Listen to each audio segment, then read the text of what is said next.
Welcome to true 9 news.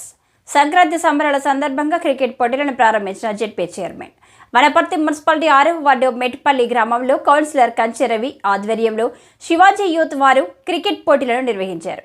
ఈ పోటీలను ZP municipal chairman Loknath Reddy గట్టి యాదవ్ ప్రారంభించారు. ఈ సందర్భంగా నాయకులు లోక్నాథ్ రెడ్డి, గట్టి యాదవ్, వాకిటి శ్రీధర్, పలస రమేష్ గౌడ్, నందిమల్ల అశోక్ బ్యాటింగ్ చేసి క్రీడాకారులను ఉత్సాహపరిచారు.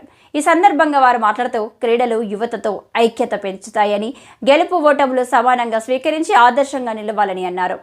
ఈ కార్యక్రమంలో కౌన్సిలర్స్ లక్ష్మీనారాయణ, బండారు కృష్ణ, పి మహేష్, కంచె రవి, నాయకులు పరంజ్యోతి, ఉంగ్లం, తిరుమల్, ధ్యానియల్, మాజీ కౌన్సిలర్ రమేష్ నాయక్, నిర్వాహకులు అంజీ, రాములు, రాఘవేందర్, శ్రీకాంత్, మద్దెలే, టి బాలు, వెంకటేష్, మోహన్, శివ పాల్గొన్నారు.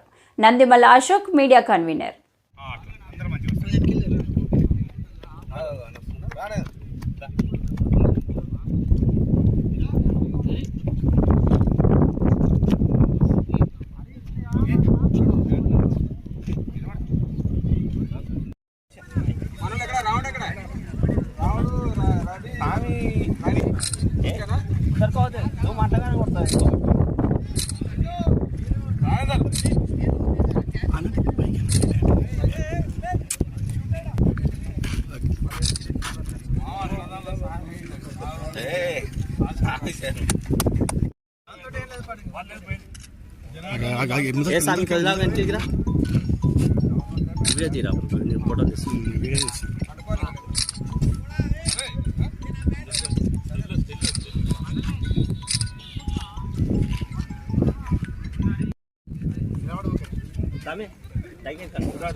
ఫస్ట్ బ్యాటింగ్, సెకండ్ బ్యాటింగ్ వాళ్ళు మాత్రమే, ప్లేయర్స్ మాత్రమే గ్రౌండ్ లో ఉండాలి. మిగతా వారు బయటికి రావాల్సిన